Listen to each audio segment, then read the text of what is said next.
another edition of the NBA Slate Starter Podcast. I'm Eric, joined alongside one of the best in the industry, Rinpak, as we break down the 9-game Monday NBA DFS slate. It is jam-packed. We have so much to get to, but before I do, how you doing, Ryan? I'm doing well. It's Sunday night, coming off a wild Week 17 NFL day, but more importantly, an exciting news-fueled NBA day where we could take advantage of Luka being ruled out. Yeah, it's a beautiful thing when you play the Sunday slates and people don't react to the news the way that they should. We had Jalen Brunson at a steep discount, which through one half is looking pretty darn good. Zach LaVine ended up getting the ownership, but he's a great pairing with all of those Mavericks you wanted to jam in. So should be fun. Hopefully we have a little profit to look forward to when we get off. But let's just jump right into this. We generally go position by position, so we're just going to keep doing that as we go. It's a good way to do it. So sitting here over on DraftKings, we'll start over on DraftKings to appease all of our DraftKings people who feel like we don't love them, but we really, really do. I promise you. We will definitely go back and forth as much as we possibly can. But yeah, thank you for the feedback, and we'll make sure we start up here on the top. A point guard, we have two questionable tags over on DraftKings sitting there at the top with James Harden and Luka Doncic. 11,100 for Harden, 10,300. We saw Harden get late scratched. We saw Luka get late scratched today. And so this weekend, neither one really showed up. And if neither one play, that is going to be your number one source of value. I guess number one and number two, in whichever order you want to go with. But Houston and Dallas, that entire game is going to be bonkers on Monday. So Ryan, how are you looking at those two up at the top end? And let's work our way down. I love them both. How could you not like them both at their prices, and especially what their upside could be if they're both healthy and ready to go? Especially Luka. 10-3 seems pretty cheap for Luka. He's still playing without Porzingis. We're going to be able to have that Luka price without Porzingis for a few more weeks. Carlisle's mentioning it soon, but within a couple of weeks, I do expect Porzingis to be back. So we can take advantage of Luka at that price tag. Harden's played a game with the rest of the Houston team after they came off the COVID protocols in Wall and Boogie, and he still put up his numbers with those two back. John Wall looks phenomenal, looks healthy. He has that same energy. He's still going 120 miles per hour on that fast break. So I was excited to see John Wall healthy. When John Wall's healthy, he's obviously an all-NBA player, as he was before he tore his Achilles and his ACL. But he's healthy, and that Houston team looked good even without Harden the other night against Sacramento. Yeah, you had Wall and Wood. I mean, that's got to be pretty enticing for James Harden to maybe stay put just for a little bit and see how it goes. Maybe he's not rushing out of Houston the way he was about 2 weeks ago. So that's going to be a fun one, though. Hopefully we get both of those. Otherwise, it's going to turn into just a game stack as your main thing that you're fading on the slate. And so that'd be pretty freaky at that point. So I'm strongly hoping that they both play. But let's work our way down here. Trae Young is at 9,800. That price tag just doesn't change, and the production's not there. You have Bogdanovic, who has a 19% usage rating, and I could only see room for that to go up from here, especially as Danilo Gallinari is going to be sitting out. So 9,800 seems expensive. 9,300 for Steph Curry. That price tag is still looking pretty darn nice too. What are some of these other top value guys that you're looking at point guard on DraftKings, or if you want to jump over to FanDuel too? I still think Curry has a higher upside than Trae Young. I like that Curry's cheaper than Trae Young. But defenses are just honing in on Curry so far. Even with Wiggins and Oubre, they just haven't bet. Oubre continues to put up bricks from the three-point line. And I was hoping that when Draymond comes back, Curry's going to improve. Obviously, Draymond's still going to be limited with his conditioning, according to Steve Kerr. I'm going to like Curry with not Draymond back. Historically, Curry has always performed better when Draymond's on the court with him. So I do think Curry's going to have that ceiling, boom, 9 3-pointer games, 60 fantasy point games sooner than later. And why not against the Kings, especially in the preseason? And Curry went off against the Kings in one of the preseason matchups. I'm going to like Steph Curry quite a bit. Granted, it is a back-to-back, so I'm going to have to keep an eye on that. But I do expect Curry to play, as Curry's ready to go. No such conditioning issues with him. But Draymond, on the other hand, might be still facing some conditioning issues, so he might miss tomorrow. But Curry at that price tag is great. Trae Young's just like He's not in a different offense with the additions of Bogdanovich. Well, Gallinari's hurt now, but the improvements in DeAndre Hunter's game and Cam Reddish's game, it's letting Trae Young to be more of a facilitator than just being a pure outscorer. So I can see why he's been struggling. Obviously, he was putting up some massive, massive fantasy games last year, but I expect that to happen a lot less this year. I think there will be good matchups to attack him, but uh, comparing Curry to Trae Young, I'm going to like Curry. Yeah, big time. Same boat, same take there. Uh, I'm also curious from a full slate perspective. It's going to be interesting to see the big gap between 5 p.m. and 7 p.m. to be able to kind of make your late swaps and your pivots that you need to specifically fit into that game. There's so many pieces other than Steph Curry that are going to be kind of in that mid range. So I'm going to try to find a lot of like lower owned options as we're going down the line from that game specifically. But otherwise, every other game on the slate, eight of the nine are between 4 and 5 o'clock on the West Coast, or 8 and 9 on the East Coast for a lock time. So that's going to be a fun game to keep track of. So don't count your winnings too soon before that game gets going. Looking down here in the lower edge, George Hill's a guy that just keeps kind of putting up production. He's getting capped right underneath 30 minutes, but 31.75 DraftKings points last time out. He's playing alongside Shea pretty darn well.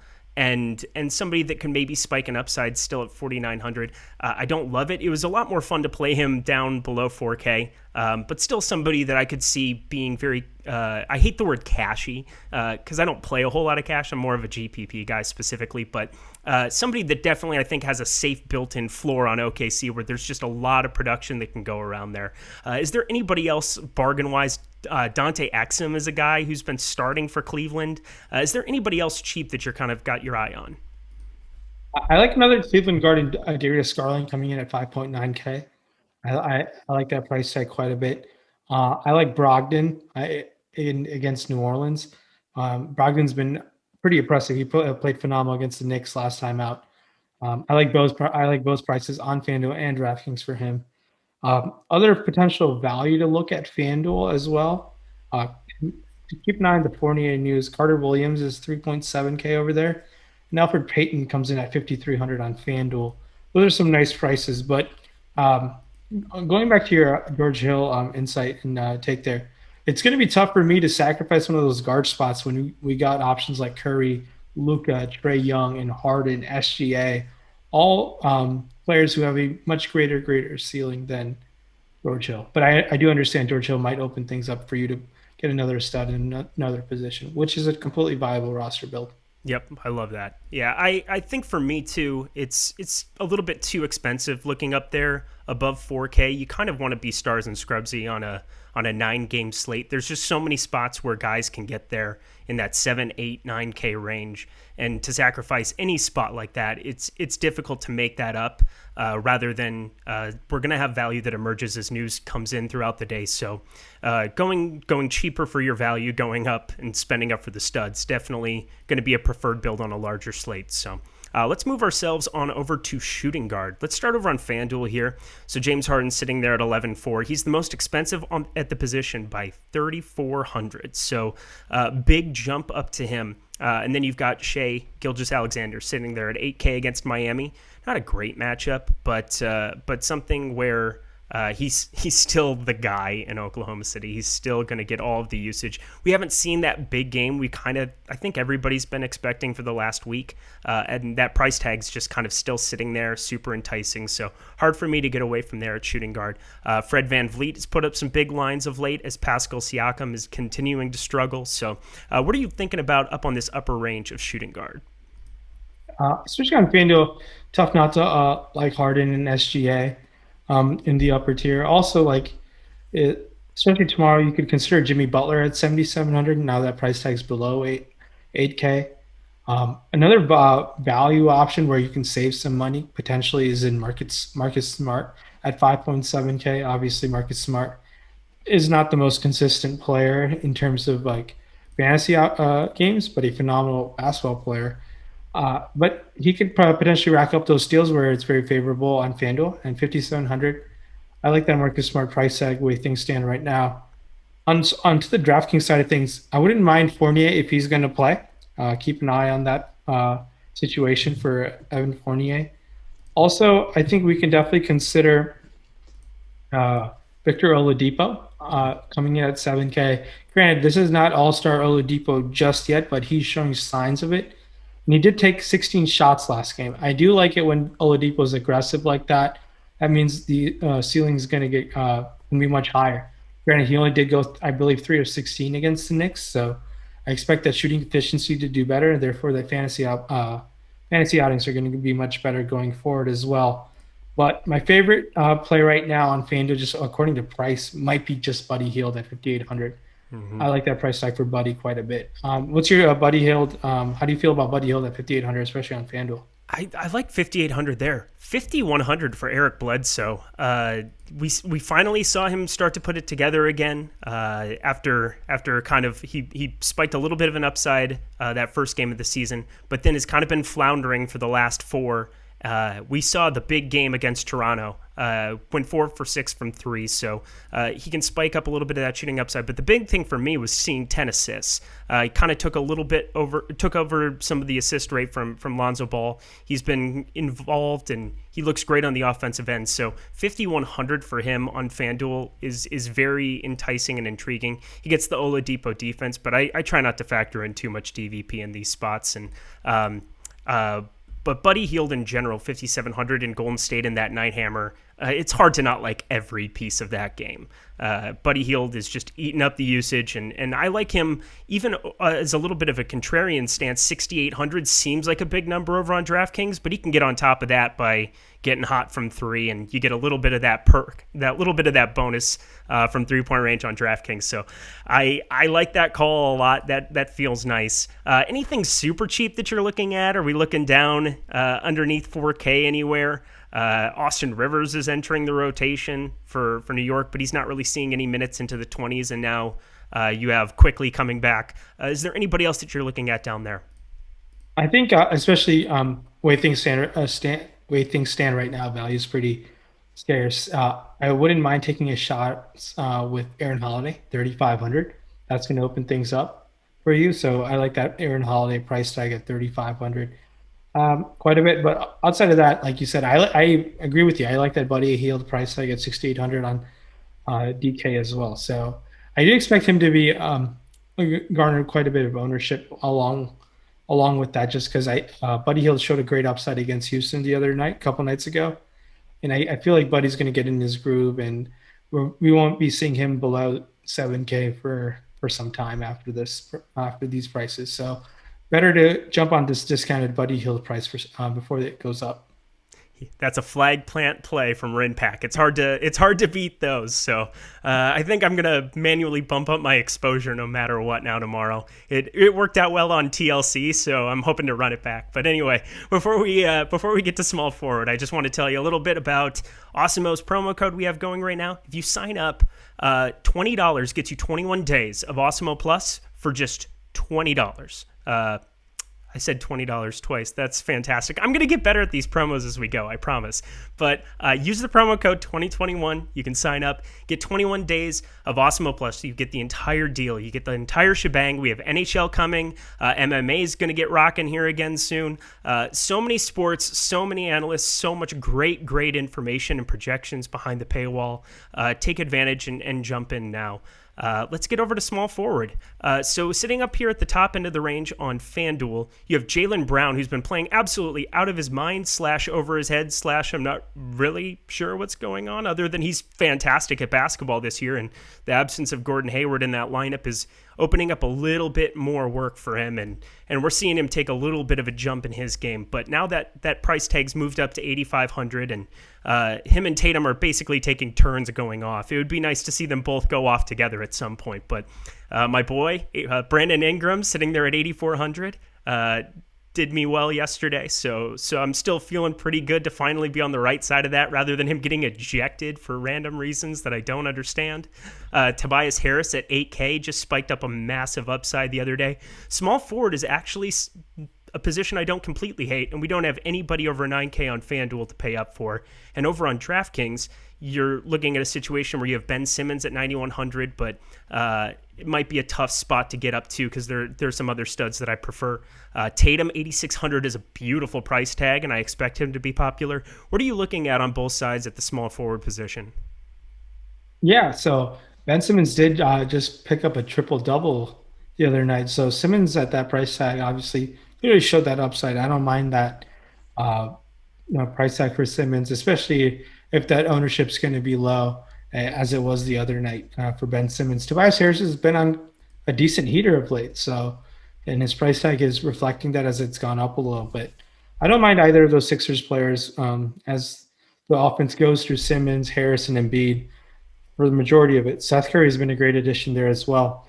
Other small forward options on FanDuel, Brandon Ingram sticks out quite a bit, $8,400. I like that, as he could easily be the highest scoring small forward. I'm going to be willing to take chances at 5,200 Kelly Oubre. That shot's going to start falling, unless if he has the yips, which I hope he doesn't. So Me too. I like Oubre. Oh, it's so tough to watch, man. Have you ever watched a guy play basketball where you knew it wasn't going in every time he put it up? Like I've never felt anything like this before. It's like Draymond back in his quote unquote prime when it was the backpack shooting where you just knew it wasn't going in. But anyway, keep going. And Oubre is a confident player and plays with a ton of swagger. So I hope that shot comes around for him. It's going to be good for him and the Warriors. So other options you can consider: RJ Barrett, 6,100 on FanDuel. Definitely is getting it up to shot volume, and you're going to like shot volume at 6,100, especially on FanDuel. It's tough to find any value that excites me right now, so it's going to be important to monitor that new situation. Before I jump over to the DraftKings sites, a couple of Superdraft guard options I wanted to mention to you guys was Garland's a 1.7x multiplier. Steph Curry comes in at 1.2x. Markelle Fultz is at a 1.55. LaMelo Ball is at 1.75. I believe Shea Gilgeous-Alexander is 1.45. Those were some multipliers that stood out on Superdraft. I wanted to mention to that for you guys. Make sure to check out Superdraft. It's a fun site to play on. Other sites on DK, I'm going to definitely consider Tatum at that price tag. I like Tatum a decent amount. Definitely struggled the other night against Detroit in the first half of the back-to-back against Detroit. And then I like another options to consider on FanDuel, Fournier as well. Okay. Keep an eye on that injury situation. Yeah, I like him a lot there in that range too. Eric Gordon, again, this is a lot of these plays that I'm thinking of right now are dependent on the Doncic news, dependent on the Harden news. But Eric Gordon, 5,300 is still a little bit of a discount down from Wall, down from Wood to be able to get some Rockets exposure. So I don't mind him at small forward where you can kind of mix up your builds by going to somebody like him rather than playing the top tier guys. But anybody else you really want to make note of? We can move on. Yeah, that's where I stand right now. Make sure to watch all of the Awesemo.com programming, as they'll cover game by game in supreme detail in the deeper dive article and the strategy show. So make sure to check that out. Yeah, we're setting the table. They give you the food, so we're just kind of getting going for you. So yeah, be sure to pay attention to news because a slate like tomorrow, there is going to be a lot of it. So hopefully we get some more value that kind of emerges. Sitting up at the top of power forward, let's start over on DraftKings. So Giannis Antetokounmpo, 10-8.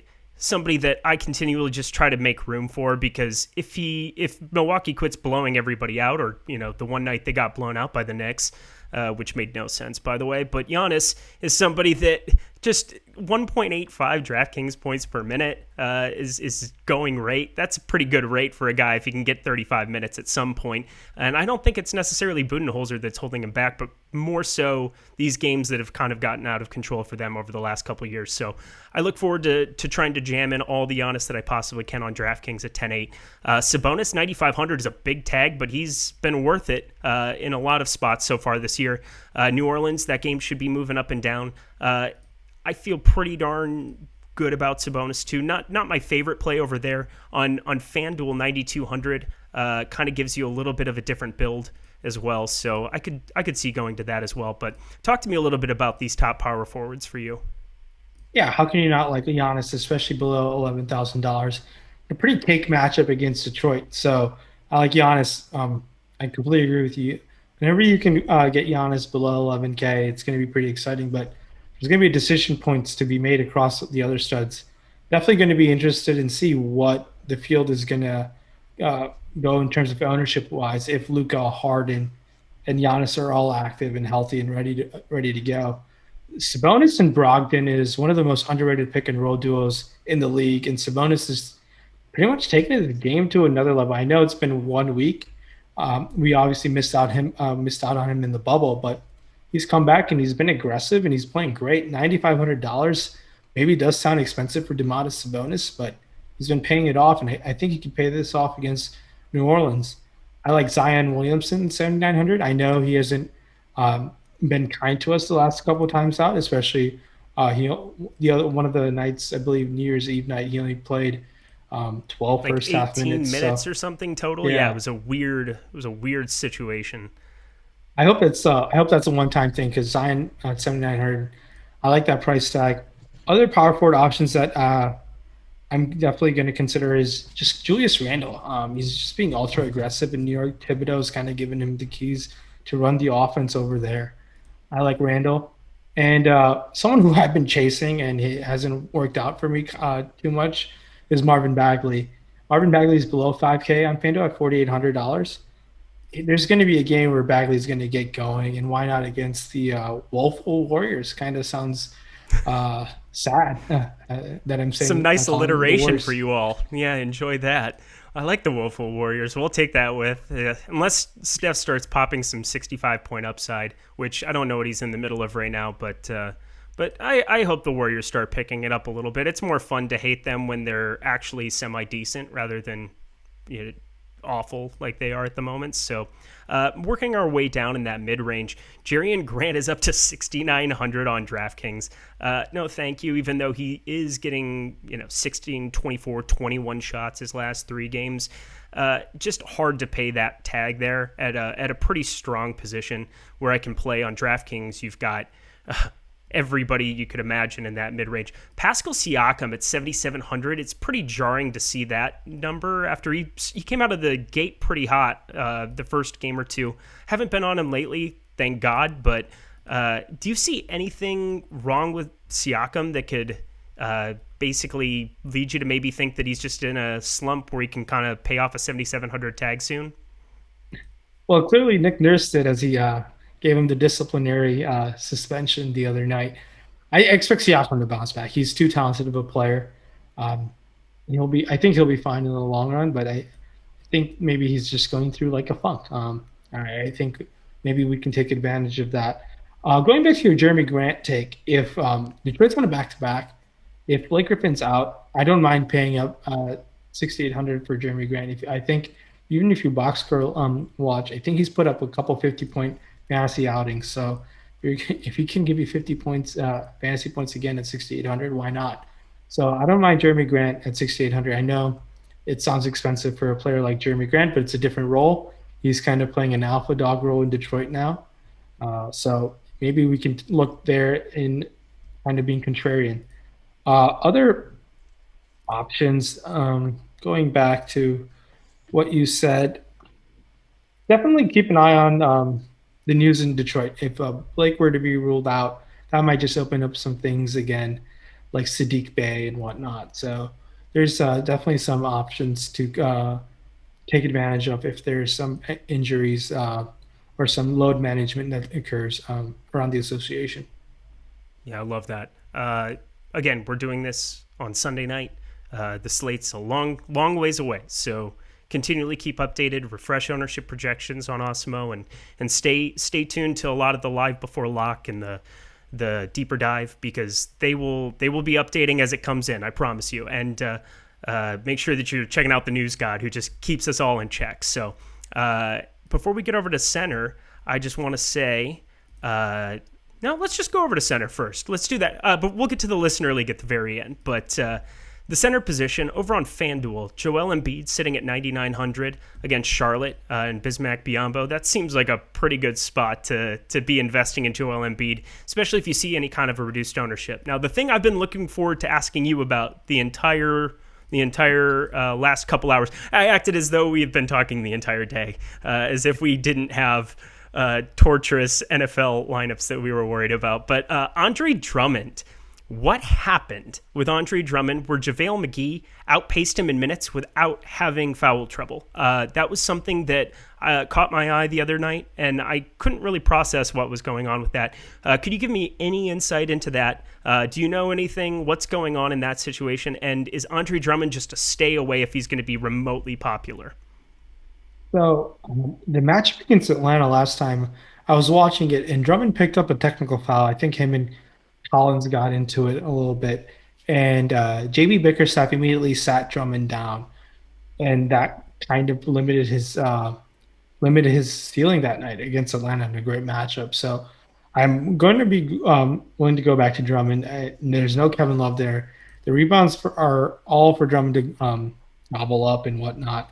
He's always a pretty much safe double-double lock, which is great on DraftKings. You get that double-double bonus, and everything else on top of that is just Drummond doing Drummond things. He's arguably the best rebounder in the league, and I think Drummond will bounce back, and I think he'll be more of a 10K player more nights than not, and it's going to go up as long as Kevin Love is not playing, as long as Kevin Love is sidelined. Other center options, I love Joel Embiid, 9.9. Obviously, he can easily put up, and his ceilings are always 70 fantasy point upside, especially against Charlotte. I don't expect Bismack Biyombo to slow him down by any means. I like Vucevic as a pivot off of those two. $8,300 Vucevic stands out to me. I have no issues with that price tag whatsoever. And especially on center on DraftKings, you could get different and play Giannis on center over there, which is kind of exciting, especially can definitely let you use the forward position on other players like Julius Randle, Zion, and whatnot. Offers there's an a little bit of a intriguing roster price build. discount. Yeah, there's a little bit of a price discount from those top centers down to that 7-8K range of power forward that can give you a similar upside. And so you can plug them in, maybe save some salary, and then still get that 70-point ceiling from Giannis in a spot. So I love that take. Keep going. Yeah, and other options that I think that are standing out is Mitchell Robinson and Wiseman. Robinson did a good job of not getting into foul trouble against the Pacers last time out. So if he can continue that, he can pay that off. He had just missed out on a double-double, and he was, I believe, he put up 14 and 9 with a few blocks. So that's going to be exciting anytime when Mitchell Robinson stays out of foul trouble. He can definitely smash that price tag. Other super draft options that stuck out to me: Plumlee at 1.95 multiplier, Randall at 1.25 multiplier, and Middleton at a 1.3 multiplier in the forward and center positions. Outside of that, I mean, the center is always tough to spend down on. Is there any value center that sticks out to you, Eric? Anyone that you like in terms of maybe potentially willing to get a little cute with the lineup? I'm sad because I had a lot of DeMarcus Cousins exposure in best ball, and the minutes aren't just going to be there. So 4,700, he's just completely out of play, even with Harden out. You got to be able to admit your mistakes too when you have takes on certain guys that it doesn't necessarily always pan out. But if I were to ever see the minutes start to trend into the 20-22 minute range, he's somebody that can spike an upside just by going nuts. He shoots threes. He does all the things that you want. And he looked decent enough in the preseason for me to want to be invested, but not tomorrow, not on such a big slate, and not at a position that you kind of have to get right. Nerlens Noel is somebody that again, this is like your 1%. If you're trying to get different on a 9-game slate and you're thinking about somebody, Nerlens Noel is somebody that I always fired up in OKC because he's a high point per minute guy. If Mitchell Robinson were to somehow get into foul trouble there early, but the problem is you have Randall there too that can eat up some of those minutes. And so Noel is just, I try to identify a couple of guys who I know to be high point per minute guys that could possibly spike an upside if they saw any kind of an increased role. But 3,600 over on DraftKings, that's still probably not completely in play for me, but it's really hard to find a guy that's going to be legitimately 1% on a slate that could possibly put up 30, 35 at that price tag. So he hasn't done it yet, but somebody that I'm kind of keeping keeping my eye on still as we're going down the line here. Portis. Bobby Portis is somebody that I saw kind of be pretty popular. You finally got those 25 minutes of run. Speaking of the Knicks, they've had like 80 power forwards in the past. But now Bobby Portis with Milwaukee kind of sits in a great spot where if he gets any kind of extended run, we've seen him spike up sides where he just kind of gets the garbage time run and can run with it. So I don't mind him as leverage up against Giannis and paying down to Bobby Portis and changing my lineup construction that way. So what do you think about, let's focus on Bobby Portis. Just never mind my other take on Noel. Any interest in Bobby Portis? I have no issues with Noel. I think Noel still has power forward eligibility on FanDuel, and he could be an option to save down there and potentially give you an option to spend up for Giannis and Brandon Ingram and Harden and Luka. So Noel is in a very interesting play just because we know the tendencies with Mitchell Robinson of picking up fouls, and if Robinson were to pick up 3 first quarter fouls, there's Noel's on a pathway to play 20 plus minutes. And when Noel plays 20 plus minutes, he usually does produce and pay off well his very minimal price tag. Bobby Portis is obviously very intriguing in the sense he's blowout proof, but I think that price is a little too much for my liking. And he's playing Detroit.